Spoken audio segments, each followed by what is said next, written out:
Oh, wait lang, wait lang. I-try nyo muna i-comment nasaan si Piang. Ayan, magic yan, oh. Pag-comment nyo ng nasaan si Piang, lalabas si Piang. Pak, panis. Magic, di ba? Kala ko nung una hindi totoo. Alam nyo kung bakit meron ng ganyan. Kasi naiinis si TikTok. Sa lahat ng mga viral na video, hinahanap si Piang. Nasaan si Piang, nasaan si Piang. Naiinis na si TikTok, kaya nilagay na. At syempre, meron pa. Ito, tuturuan kita. Try nyo mag-research kay Sisi. Sisi gamitin nyo. Tapos, libre lang siya lahat. Try nyo mag-generate ng image. Libre lang yan. Try nyo mag-picture ng solving nyo. Tapos, si Sisi na yung bahala. Libre lang din yan. Oh, gusto nyo magpa-translate? Oh, try nyo kay Sisi. Libre lang din yan. Grabe, sobrang dami pa. Ito pa. Pipicturean mo yung libro mo kasi tinatamad ka mag-type. Extract text, copy-paste.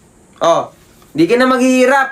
At eto nga, yung pinakamagandi dito, lahat yan, libre lang. Oh, hindi ka naniniwala ulit. Oh, i-try mo si Sisi.